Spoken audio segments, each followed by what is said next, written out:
Welcome to the Schola Equestris podcast, your source for mounted combat, historical horsemanship, and classical dressage. Today, I'll be talking with Jennifer Jobst.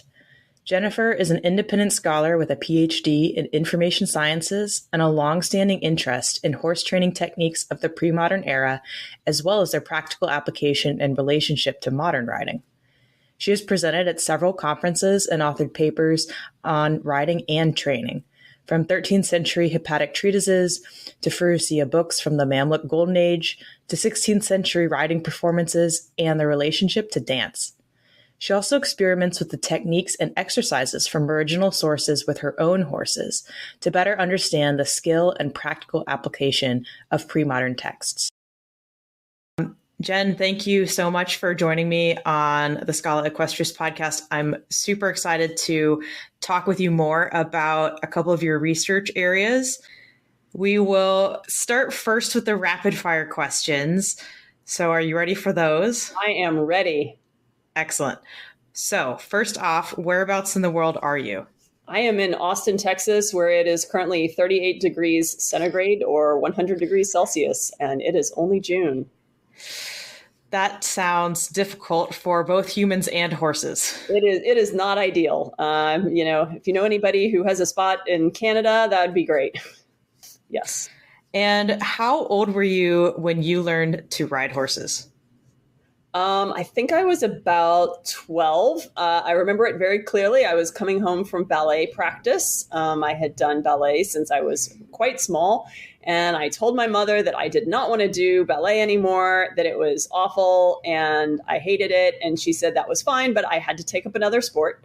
And I was like, well, like what? And she said, well, like tennis or volleyball or horseback riding. And I was like, horseback riding? And I think she regrets that conversation to this day. I'm sure, yes. And now she goes, oh, I wish you'd just stuck to the basketball team. Yes. Right. Just play tennis. It's so much cheaper. Very good. And what kind of horseback riding did you do first as a child?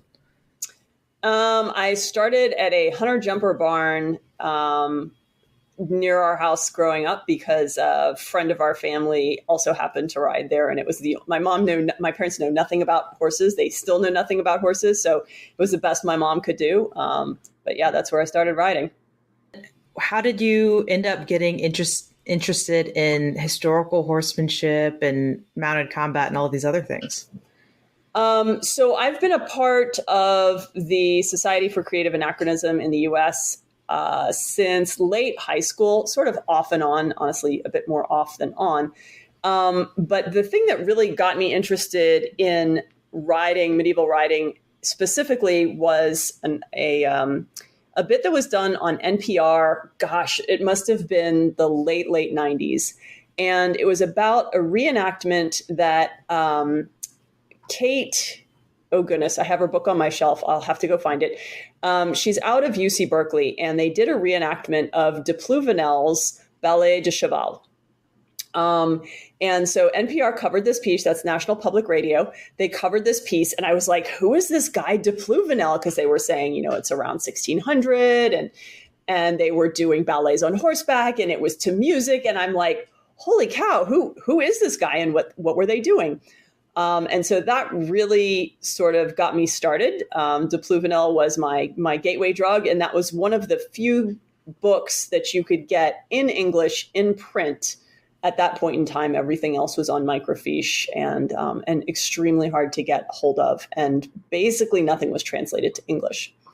Were you already doing reenactment at that time, and it just wasn't horse stuff yet?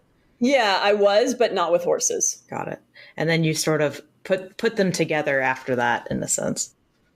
Yes, absolutely, I did. Yes. Very cool. What currently is your favorite thing to do on horseback?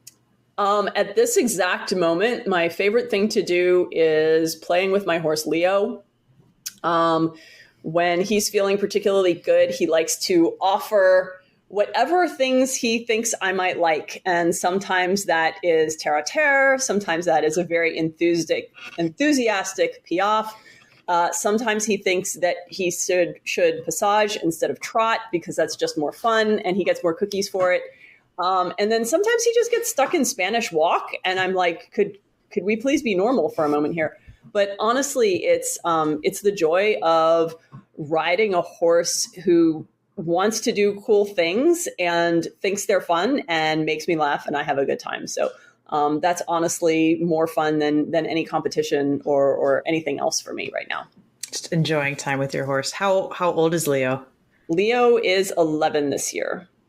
So, and he is a halflinger gelding that I bought when he was 4.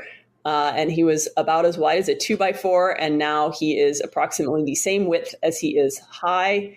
So he's kind of a little tank. He also jousts. My husband would like to steal him, but so far he has been mostly unsuccessful on that. Very good. And then if you could go back in time and visit one historical horse person, would it be Pluvinel then, or would it be someone else? No, I think it would be to go and hang out in the southern Italian, the court of Frederick II, so mid 13th century. And the reason I want to go there and then is because there is this massive missing gap between Xenophon and Jordanus Ruffus, who wrote his book somewhere around 1250. And I want to know where it all came from, because although he says that he wrote this book from his own ideas, we all know that he did not just sit down and come up with a method of writing overnight. You know, it's very much handed down. It's very much an oral tradition. And so I would like to know what happened in the intervening, 1,500 years? I like that. Yeah. Who was the pre-Rufus and the pre-Rufus and et cetera, that I agree. It's maybe something someday we'll get lucky and someone in some library, church crypt, who knows, some back room will uncover the missing manuscript we've been waiting for. But most likely we will probably never know. I honestly think that there are enough connections with the literature that we have that we could probably make some very good guesses about how information was transmitted and what was written and when. So even without sort of the I guess a smoking gun is probably too American of a term, but even without like that seminal piece that pulls all the pieces together, I feel like there are enough other works that we can have a pretty good idea of what went on. Let's just jump into talking a little bit more about Rufus, since I know you've been involved in translating a copy of his text, and you've done research in general about him and horsemanship in that time period. So maybe for anyone who doesn't know, who's kind of newer to the topic of medieval and Renaissance horsemanship, who was Rufus and what did he write? So Rufus is or was a marshal to Emperor Frederick II in the mid 13th century. So he was located in the south of Italy, Naples area, most likely. And he wrote De Medicina Equorum. Hopefully that's the right one. I don't know. I've been reading too many texts lately. It's primarily a book on veterinary practices, but at the very beginning, there's about 10 pages of information about training horses, breeding horses, and sort of, bringing them along from foal up until roughly 5 years. And so it's not a lot, and there's a lot of sort of interpretation that you end up doing, but it is a really valuable text, and it is, it's part of the hippiatric books. So there's a number of authors, starting with Rufus, but there are several of them, Rusius, and the other names are escaping me at the moment. But they wrote essentially books that are primarily veterinary texts, but also have something about breeding, riding, and training horses in them as sort of a small addendum. And they're fairly common through the High Middle Ages. So he's really important because he's kind of the first one, and he's the first that we really see that has anything on training in quite some time. And then he really became quite widely, or his text became quite widely circulated, right? So many languages, many copies throughout a longer period of history far after he died. I believe we currently have 172 manuscript versions of Ruffus, and that does not include the print versions of Ruffus, which I think started in like 1531 or 32. And Laurentus Rusius, for no confusion whatsoever, basically wholesale copied Ruffus in about 1340, so roughly 80, 90 years after Ruffus. And so that text also was very popular and was also quite widely distributed. I know Ruffus was translated in something like 7 languages. Rusius, I don't know how many, but there are many other hippiatric books out there that are, passages are just word for word from what Ruffus wrote. So his writings were widely distributed. And into even the 17th century, you see print copies of derivations of Ruffus still in existence. Mm-hmm. So yes, it was very widely read and very prolific. It's quite a number of copies that we have, for a medieval manuscript. What do we know about kind of who owned the copies, or, who do we think was reading it? Was it just noblemen who had horses? Do we think it was something that like horse trainers were looking at, or can we not draw any kind of conclusions about it? That's actually a question I would love to know the answer to. Unfortunately, I don't. There are a couple of manuscripts where we do know the history, but not of who owned them, but not that far back. There are also some interesting additions to a couple of the manuscripts. One of them in the Yale Library has diagrams of, I think, like 40 or 50 different bits, but they're in a different hand from a different time. So they certainly seemed to be used. Some of them have like little comments in the margins, but by whom and exactly for what? That is an excellent question. And I certainly hope that somebody takes that on as a project, because it would be really useful to know. Indeed. And you mentioned, of course, that it's been translated into a lot of different languages.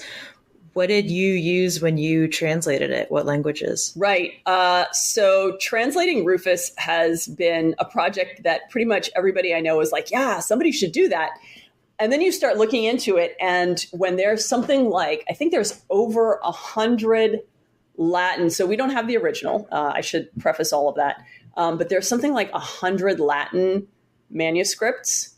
And so coming up with a single version that you then translate is incredibly difficult when you have sort of that body of things to choose from. Because, when you copy something, somebody makes a little error, or they don't quite understand the original phrasing. So they try to make it more readable for whoever has asked them to make this copy. So you over time, you have a lot of changes. And if you're trying to come up with like the perfect version, it's very difficult. So 2 things I did. One, I don't read Latin. I ended up taking French in school, so that's what I'm familiar with. And luckily, there is a version of Ruffus that was Prévost's dissertation, I believe, and it was published in the mid-90s. And she took, I think, 5 French. There's 5 French manuscripts. I think now we know of 2 more, and put them all together and did a comparison and came up with sort of the gold star copy of what Ruffus would be in French. And that is actually what I translated. So it is technically a translation of a translation, which you could easily argue is not the best scholarly way of doing things, and that is a perfectly fair commentary. But it's what I had, and it's what I knew, and I think there's still a lot of value in doing that, if nothing else, for enabling more people to be able to read it. And hopefully, I know Anastasia Roja is working on a project to translate a Latin version of Ruffus. So hopefully, there's enough interest in it that we will have better translations in the near future. Right. It's an exciting project, and actually something I'm hoping to talk to her about in the next few weeks. So yeah, listeners, stay tuned for that. I myself have, of course, also not had the opportunity to read Ruffus in English, but I know bits and pieces, and I've talked to people about bits and pieces of what's in it. And I know there's some interesting things that, he describes for training horses, for young horses. For instance, a lot of people like to talk about the fact that he refers to, removing the teeth of young horses around age 5. What do you know about that within the text, and what's your take on that? Yeah, that was an interesting challenge. John Clark and I worked through that very carefully, and we looked at a lot of different versions of both Ruffus and Rusius. Because initially when we saw tooth removal, I was like, oh, it's the wolf teeth, right? We commonly remove the first molar today so that it doesn't interfere with the bit. And but Ruffus refers to those teeth that he's removing as scallions, which literally means onion, like scallion, like, the little green thing that you cook with. But it is also sort of a vulgar term for stallion. So when we started to look into it, it turns out that it is the canines, because he also said to remove them from the top and the bottom. And the reason that he did it was to make room for the bits, because they were typically 2 separate bars. So the bits that Ruffus made were designed to take up the entire interdental space, or at least a very significant portion of it. So that's the space between sort of where the incisors and the front part of the mouth end and the molars begin. And so the canine teeth got in the way of this, depending on sort of the dimensions of the bit. And I actually played with this. I took a couple of horse skulls, modern horse skulls, measured them, figured out where the canines went, and then overlaid an image, like carefully resized everything and overlaid an image of an excident bit that matched one of Ruffus's descriptions. And sure enough, when everything was carefully resized, because this was sort of a bigger horse and all of that, the bit would have laid over where the canine teeth belong. So it does seem pretty clear that, and based on his descriptions, he talks about, when do you ride a horse? Are you trying to make them more sensitive? Are you trying to make them less sensitive? How soon after you do this surgery should you ride them? What's the purpose of it? So he really does go into detail about it. And there's a neat little illumination in Rusius volume, a 15th century Rusius volume, that actually shows them with the horse upside down removing teeth. So now, ideally, we would have some skulls with the canines removed. Maybe someday we'll find some, but I don't know that people have looked at that specifically. But that would be really good evidence to have, that not only did they talk about doing this, but they actually did it. I agree. And it's always struck me as something so interesting, considering, they didn't have antibiotics. There would have been some danger, small risk in the process, right? That things didn't heal correctly, that the animal got an infection afterwards, or, et cetera. He no longer wanted to take a bit. So it always strikes me as interesting, how did they come up with this, that they were, had bits that were one way, and then, someone's like, why don't we just take the teeth out? Oh, it's great. Right. Like, why don't we just make the bit different instead of taking the teeth out. Right. I don't know. It seems to be determined, but okay. It's interesting too, though. Sonny Harrison in his dissertation talks quite a lot about this idea that removing the teeth was sort of part of the final bit of taming the horse. So there's this concept that you have essentially a feral horse that's been out on the mountains for 2 years, running wild. And the entire process that you're going for with training is sort of taming them, and removing the teeth and wearing this bit is part of that process. So he has a very interesting perspective on that, and has some really fascinating arguments and discussions about how this was part of the culture. That is interesting. I would love to read that. Yeah. It's a cool dissertation. Highly recommend it. Okay. Yeah. I'll have to look at that. Thank you. And I'll try to put a link to that in the show notes if I can find it. And then any other kind of mysteries within the text, like things that you read or translated that really just strike you as odd or interesting, that you wish we knew more about, besides everything? Besides everything, right. One of the things I think that struck me, and perhaps it's just because of the riding that I've done and what I've seen in the U.S., which has been primarily English riding, also some Western. This idea that when you go to ride the horse for the first time, or for the first quite a while, you don't use a saddle at all. Now, maybe that's partly because they threw a small child up on the horse's back and they're like, it's fine if the kid breaks, whatever. There's more. But just this idea that, that's what you would do. A saddle wasn't necessary. You don't need stirrups. Who needs any of that stuff, right? Now, Anastasia Rojas has done some really great work with essentially taming a feral horse that she got, and did the same thing, rode it without a saddle. And she said it was it was totally fine. And that by the time, she got to actually riding it, it was really not a problem.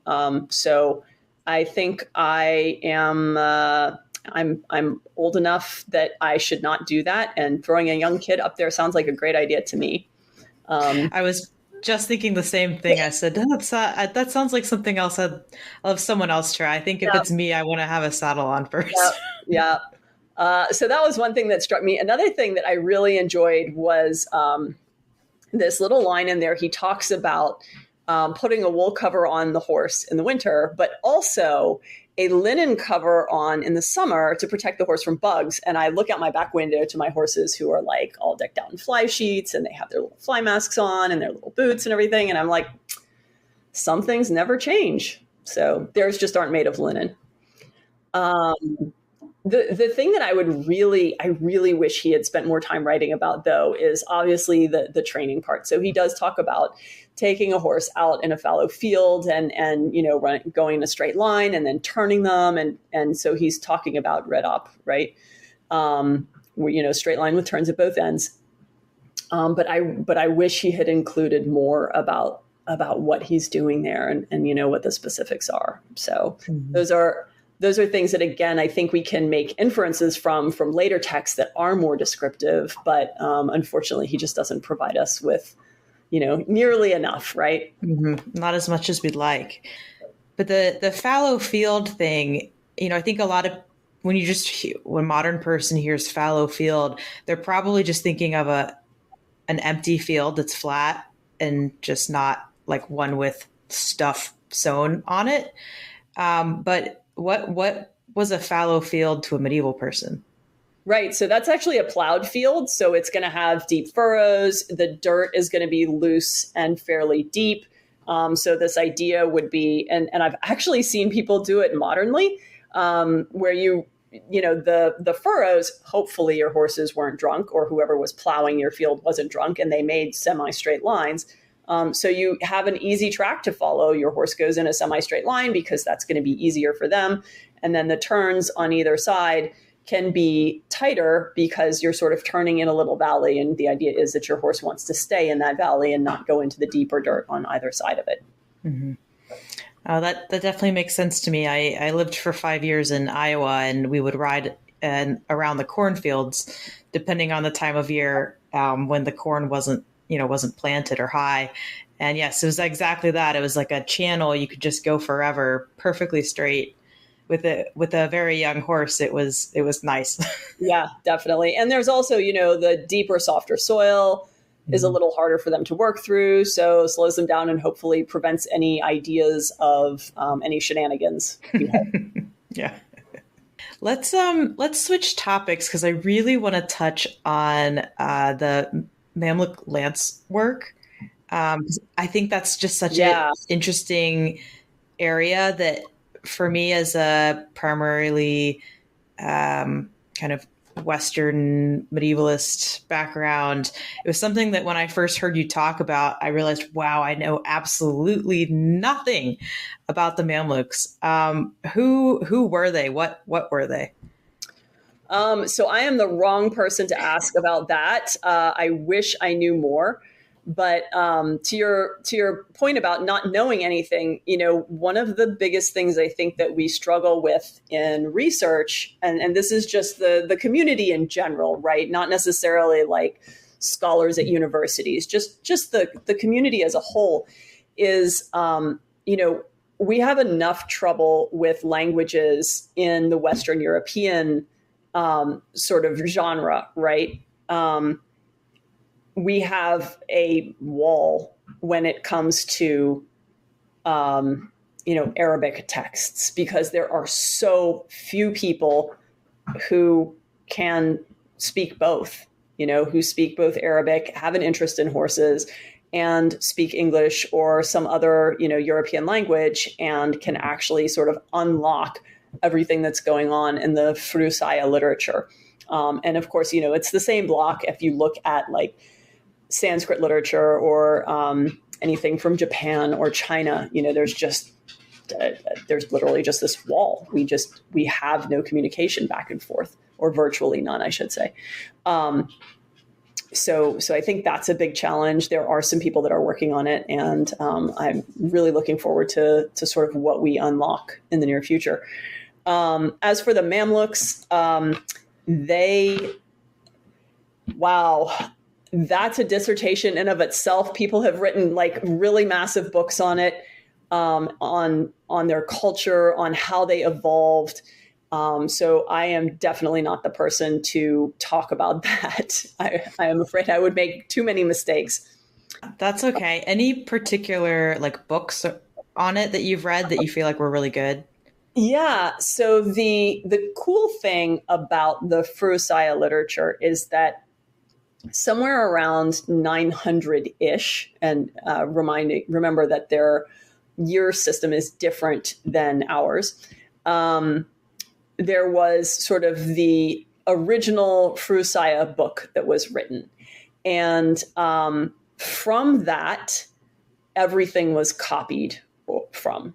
And the nice thing about that culture is when you made a copy of a book, you said who your benefactor was. This is the person who has told me to make this copy.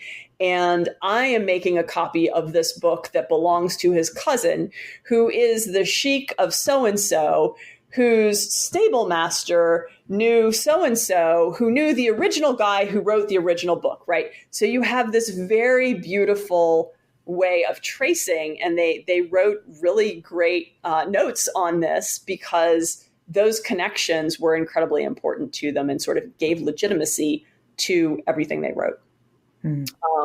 So unlike Ruffus, who's like, hey, I thought of all of this myself. Nope. The Mamluks are not like that. They are very clear about where they get everything from. So that's super useful when you're doing research. But the cool thing about the Mamluks is that they copied so much stuff. And we have so many things that have survived because they copied the originals, translated them into Arabic, held them in their libraries. The originals were destroyed. And then eventually those Arabic texts were translated back into Latin. And so that's actually why we have a number of the texts that we still have, which is pretty cool. So they collected texts from everywhere they went, and they brought it all together into their libraries in Baghdad and other places. And so the furusiyya book that I was talking about, 900-ish was the first one. And then we have many, many, many, many copies and versions of them into the 16th century when the Mamluk Golden Age ended. So there is a 14th century version. There are actually two 14th century versions that have been translated to English. And then there is a portion of a 9th century, I don't believe it was the original one, that is also translated to English. And those are super interesting. The 14th century ones talk mostly about lance work. So the one that I started with was Kirsty Jensen's, and I apologize, Kirsty, I have mangled the pronunciation on your name. Please forgive me. So she translated the section on lance work for her master's thesis, and that is available online. And that's basically what I worked with. There's another 14th century version that's available, and then the 9th century one is in a book that I have. Wow. And again, these books are huge. They cover everything from breeding, training, riding, riding with a whip, riding with bow and arrow, riding with a mace, riding with a lance, riding with a club, riding, shooting archery with a crossbow, shooting archery with a horsebow. They invented polo, just like anything you can imagine doing on horseback, it's in those books, including veterinary literature too. So they're quite extensive. So that really remains a kind of untapped world for most of us English speakers that really know nothing about that history and what sounds like potentially really interesting resources on what and how they were training horses. Absolutely. There's so much in there. And I think when you start reading them and then you look at the Western European manuals and you're like, that wording looks very familiar, suspiciously so. And so, it's very hard to say, well, this line of text clearly came from this other book, but certainly there's some relationship somewhere in the history of those pieces because, it's coincidences. It's a little too coincidental, I guess. I remember maybe was it 3 years ago now that you did a Lancework session at the Ross Fecton Symposium? Mm-hmm. Yes, I think so. Yeah. And I just remember how complicated it felt. So that it was like, wow, this is, I think pictures of Fiore, horseback Lancework looks difficult or complicated, or doing it, in person well is difficult or complicated. And then what you were showing out of their text was like a whole nother level of art with a lance. Yeah. Even the simplest banud. So the 14th century book has, I think, 20 something banud, which loosely translates to exercises to do with a lance. And each one is a series of movements that you would ride in a field or a hippodrome is what they really talked about doing it in. And so it contains very specific instructions like, you ride out from the company and you do one circle to the left, and then you turn your horse and you shift your lance and you do one circle to the right. And then you ride straight ahead until you get to the end. And then you turn around and you do this other thing. So it is very prescriptive, and it reminds me very much of a modern day dressage test because, the arena is labeled, like they give you this great diagram in the book where they show you, the company, opposite the company, right front of the company, left front of the company, opposite left, opposite right. So all of the directions are written according to those points around the area that you're riding, and you ride from point to point and you do circles and turns and straight lines and stops and all kinds of stuff. And these were exercises meant for just one horse or a group of riders? So some of them, they start off with one horse, and some of them you add two horses. There's a really fun one where you do it with two riders, where you like glare at each under your lance. And then, you turn, and there's a really complicated fight sort of series of movements where one rider points their lance at the other rider's back, and you go for a few strides, and then the first rider peels off and comes back behind the other rider, and they point their lance between the other rider's shoulder blades, and they ride like that. And so there's this constant, like, who is attacking and who is defending. And so you're constantly switching as you're riding along who is whom. And so it's this great practice for, you're being attacked from behind. What do? You turn your horse, and now you're the attacker. And so it's just this constant switching of who's doing what. But you never touch your opponent, right? So you have to have incredible control. We've done this a number of times. We do this with rubber tips and safety gear. And the number of times one of us has accidentally run into the other person's lance is, we're not going to post those videos on any social media because, somebody would yell. But it's really quite challenging to do. There are other maneuvers, and they have these really great diagrams. They're from slightly later texts, but they show many riders like riding in a line with their lances all sort of pointed one way. And then there's, an oncoming group with their lances pointed a different way. They perform a maneuver, they shift their lances. Now they're all going in opposite directions, or they've changed something. So again, these are sequences that you can do. They look really cool, but they're also super useful for, you can imagine easily using them in battle, to just get this idea of, I'm in a group, something has happened, I need to turn my horse, I need to move my lance at the same time.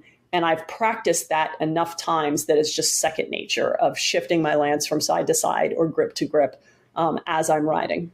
Mm-hmm. So there's part show, part entertainment for someone watching, and then part real kind of training for war, basically, or for Absolutely, combat. Yes. And there's a hilarious line in there where the author is advising the rider, when you go out to perform your exercise, you should ride out to the end of the hippodrome as far as you can, because that way, if there's a mistake, nobody will see it.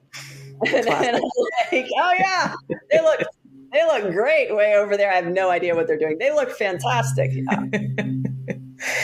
It reminds me of conversations I've had with my dressage trainer about what the judge can see when they're, looking at you from one side of the arena versus the other. Absolutely. Yeah. If you have a problem, please do it like in the corners or on the other end, because there's like this little tiny dot. Yeah. Some things never change. Same concept. Yes, exactly. Exactly. Excellent. Maybe anything else we want to talk about with the Mamluk Lancework? Obviously, you've done some of it yourself, not just translated, which I really think is really, really cool. Is it something you're still actively kind of playing around with right now, or is it something you've kind of moved away from? No, I'm still actively playing with it right now. It is a super fun thing to do, and it really helps when you're, because you can't really depend on your reins. If you look at the pictures, they're all riding on very loose reins because they're constantly sort of moving their reins forward and back and up and down. And so and moving a lance really sort of helps you move your body. It helps you move your shoulders. It helps you move your hips. It helps you, move your weight slightly to one side or the other. And so it becomes very easy for your horse to turn because, you've moved your lance and your horse is like, I guess we're going this way. So I actually find it an incredibly useful training tool. And it's also really useful, like I mentioned, riding with other riders. You don't necessarily have to threaten them or anything, but just, riding around, engaging and coming back, practicing different techniques, defending yourself and that sort of thing. It's all just, I find it very useful for riding in general. And you do have to be a bit more precise. And sometimes, when we're just sort of out there faffing around, you're not necessarily as demanding as you might otherwise be when you have a reason to be so. So I definitely enjoy doing it, and I'm hoping someday. I've been saying this for years, but maybe someday I'll end up actually publishing like pictures and diagrams of how to do all the things. But we'll see. Yeah, it's super fun. Highly recommend you try it. Yeah, no, I definitely want to. Do you happen to know how long of a lance do we know, or were they using? Yeah, so that was one of the things I was about to say. You should try it, but I think your horse might be a little tall. So they specify the length of the lance. This is actually one of the great things about the Mamluk literature, is because by and large, they did not use pictures. It was against their religion. Right. Okay. So their texts are incredibly descriptive, sometimes to the point where you're like, do what? But unlike a lot of the Western European texts, especially the Fecht books that are kind of trying to hide the details because, they don't want to give away the secret sauce, the Mamluks did not have that problem. They were like, I'm going to tell you exactly how to do it, exactly where to hold the lance, and exactly how you do all the things, which is great. So the lances were 10 times the length of your forearm. So that would be from your wrist to your elbow. And practically that ends up being between 9 and 10 feet-ish, which is roughly 3 meters, 2.8 to 3 meters, maybe a little bit longer. We've played around with this, and we actually think that the length of the lance was in part determined by the size of the horse, because there are a couple of times where you turn under your lance. And if you have a tall lance and if you have a tall horse and your lance is only 10 feet long, it turns out you can't turn under it. You end up trying to decapitate yourself. Hence a garrocha is so long. Okay. Yeah. This is part of the reason why the garrocha is so long. So if you have a smaller horse, though, a 10-foot lance works great. So it is harder to, and they do talk about this. They say, you want a lance that's short enough so that you can maneuver it quickly and be very effective with it, because the longer your lance gets, the more unwieldy it gets. And that is absolutely true. But if you have a horse that is 16-2 hands, 160 centimeters tall, you're going to need a fairly long lance to perform all the maneuvers, but you're also going to have, I think you're going to find that it is harder to handle it. Noted. Okay. Yeah. Get a shorter horse. Yeah. Well, I bought him and then he grew. It's funny how that happens. Is it? And now I know what my homework will be. Let's talk a little bit. We touched on this, with the relationship in a way between this sort of performance riding or training, if you want to either word that the Mamluks were doing, and the similarities in some ways to a modern dressage test. Is there anything else that, because I also want to talk about this, because I know you do some modern dressage. We've talked about this together, and how it relates to our medieval interests. How do you balance kind of modern dressage training, like with your horses, and the historical riding? What's kind of your secret sauce, so to speak? That's something I struggle with on a daily basis, honestly. There's this perception that medieval riders were cruel and their equipment was cruel. And certainly I believe that they could be. You see many illuminated manuscripts where they've got prick spurs and there's blood gushing from the horse's sides. You look at the veterinary manuals and there's big sections in there on what to do when a bit has torn a horse's mouth or tongue, right? But that's not always the case, and it doesn't have to be that way. And, there have also been a lot of work done by folks like Friedrich Kirsch looking at the mechanics of how those bits actually worked. And, they might look awful to our modern eyes, but, the mechanics are very different and are not kind of what you might first think. And then you've got, the modern, obviously roll cur is a huge problem in dressage, especially in international competitions. Luckily at the local level in the US, here in Texas, I don't see that. That's not to say people don't do it, but you don't necessarily see it out of the barn and in the show arena. So that's good. But you do see things like very tight nose bands. You do see, things that personally I'm not comfortable with doing with my horses, even if that's something that wins in the show ring. So, there's definitely this balance. And there's also, the requirement that at least at the lower levels in modern competition dressage, you ride with a snaffle bit. So you ride with a direct contact bit as opposed to a leverage bit. Even as you move up, if you're riding in a double bridle with a curb bit and a snaffle, you have to ride with two bits. You don't get to ride with a single bit that has a rein on the mouthpiece and a second rein on the shanks, like they would have in the 16th century or earlier, when they call it the false rein and the curb rein. So you're stuck putting a whole lot of metal in your horse's mouth, and some horses they have a hard time with that, understandably. So for me, it's an interesting journey, and it continues every single day, of using techniques from the 16th century for training that I'm comfortable with, and using and mixing it with modern techniques and trying to get the results that I am personally comfortable with and happy with in the show ring. I try not to get my horses behind the vertical. I try to keep them up in front of the vertical with the pole high. Maybe that doesn't score as well, and I'm okay with that.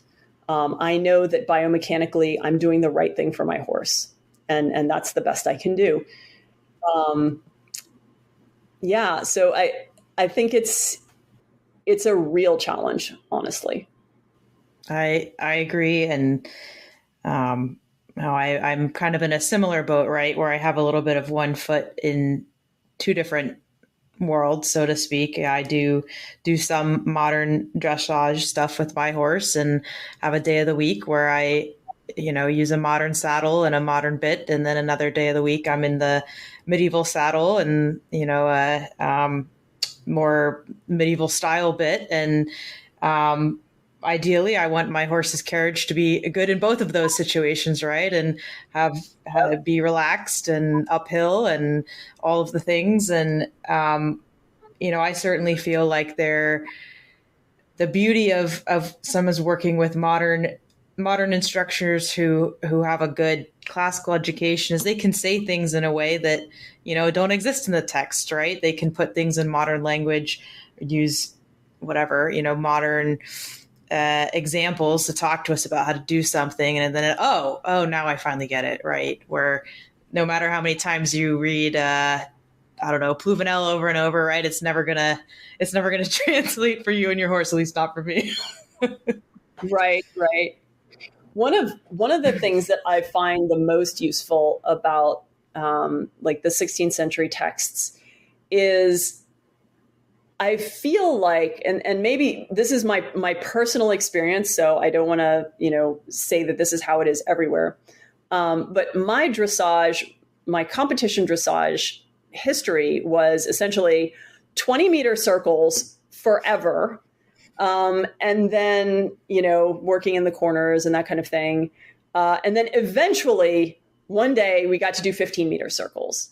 And then eventually one day we got to do leg yields. But that was years in. And, part of it was because I didn't own my own horse and all these other things. But the exercises that, by and large, the exercises that I practice modernly, how to say this, they don't do a very good job training the horse. Mm-hmm. And so what I mean by that is, if you look at something like Marcin Ruda taught a great class this year at Rossfechten on Red Up, right? So this idea that you go in a straight line, you turn at the end of you do a 180 degree turn at the end of the line, and then you ride back, and then you do a 180 degree turn the other way. And there are a bazillion variations on this exercise, right? Do you halt? Do you keep riding? How big is that turn? Maybe it's a 15-meter circle. Maybe it's a 10-meter circle. Maybe you're spiraling down into a turn on the haunches. Maybe you do a turn on the haunches after you halt. maybe you do a falsat. There's so many variations, but the idea is that you are using this exercise to eventually get the horse to do a turn on the haunches, because you need that turn in battle, and for good maneuverability. Well, geez, turn on the haunches doesn't show up in modern competition dressage till third level. Right. Right. And here he's like, this is the first day. Right now, he doesn't expect turn on the haunches on the first day. But darn close, honestly, because they're riding in fallow fields and they're like, use the field to help you turn. So it's just very interesting how they're really using the exercises and the ground to sort of do the training for them. And I feel like we could be doing more of that. I agree. Perhaps the closest many people get in modern dressage is getting out of, finally saying, okay, let's get out of the ring and, do some cross training on hills or on a hack or whatever.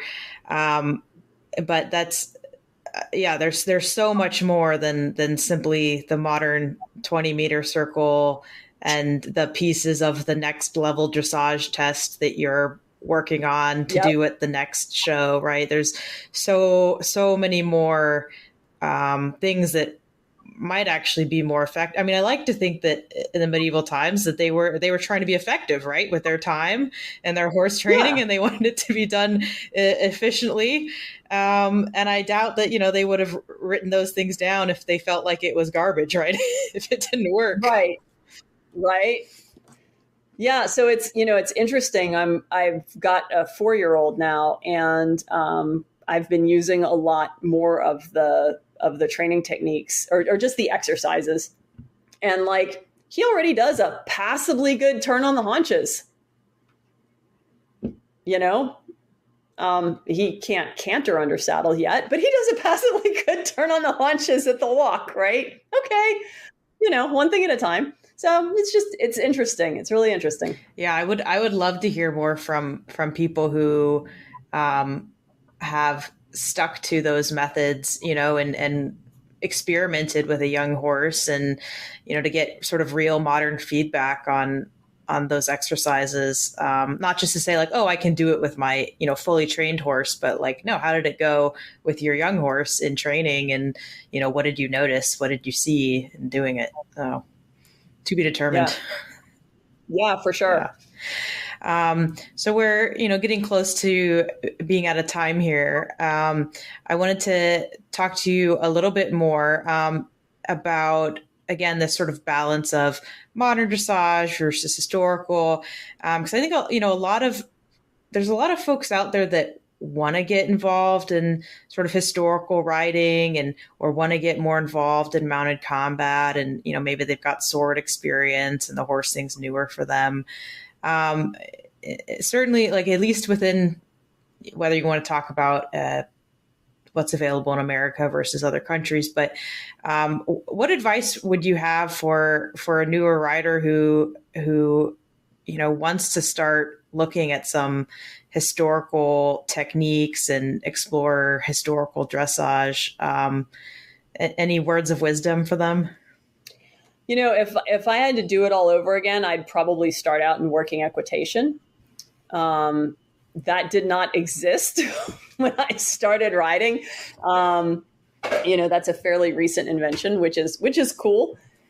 So that's probably where I would start, because there's a lot of practical things that you work on there. There's a lot of practical horse handling.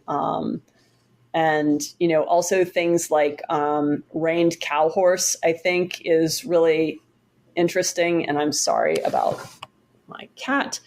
I think those kinds of things are really interesting because they give you a practical purpose to focus on.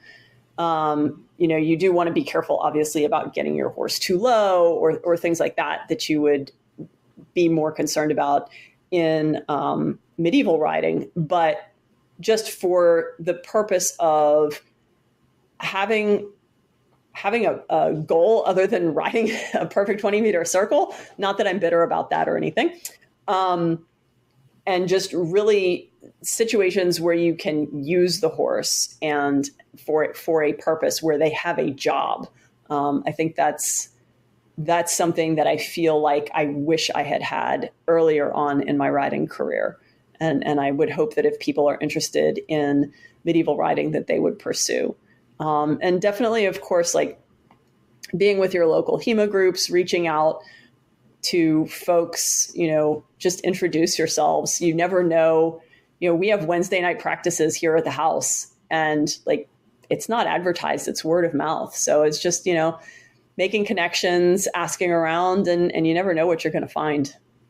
Yeah, absolutely. And I think it's actually a really good point, the corollary of working at equitation. And, for someone that's looking to first take some horseback riding lessons, and it's probably not a bad idea to just look up working equitation in your area and see, who are those trainers giving clinics, where are they going to, what's, who are the people involved. And those are probably the sorts of people that are also going to be more open-minded to historical techniques or mounted combat, things like that. Yeah. Yeah. They're not going to look at you like you're crazy when you pull your lance out. Exactly. You pull your sword out, they're going to be like, oh, really? That's cool. Like, oh, let's try that out. Yeah. Yeah, exactly. For sure. Good. So I guess in closing, I just want to make sure we've highlighted any upcoming events you'll be at over the summer, whether that's SCA stuff or academic things. Where can we find Jennifer Jobst in the rest of this year? Probably riding at 6 o'clock in the morning in the dark, because that's the only time when it's not scorchingly hot. No, seriously though, we don't do a whole lot in the summer here just because it has been so hot and the horses, everybody just struggles. But let's see, this fall we've got, there's not a whole lot going on this year. This fall we have a clinic with Arne Kutz here in Austin. And I'm not sure what else the schedule holds yet. We'll see. All right. Well, and certainly Arne. Yeah. So Arne is coming to the U.S. He was on this podcast a couple episodes ago. So if any of our U.S. listeners who may be interested, could definitely reach out to Jenn, either spectate or come and meet Arne in person. Would highly encourage that if you are interested in historical writing. But otherwise, I just want to thank you again, Jenn, for being on the podcast. It was my pleasure. We have, I won't announce yet who my next guest is going to be, but I will say that it fits in very well with what we discussed today. Fantastic. I'm looking forward to that. Well, thank you, Liz, so much for having me. I really appreciate it and enjoyed the chance to talk about all things horsey. And I look forward to all your future podcasts.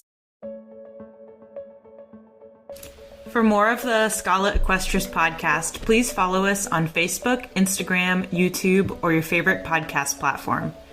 You can also access all of the episodes online on our website, www.scholaequestris.com, along there with some resources for historical writing.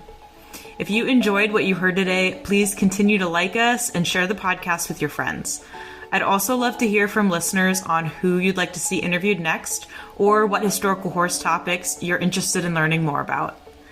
But that's it for today. We'll see you next time on Schola Equestris, the podcast for mounted combat and historical horsemanship. Happy riding.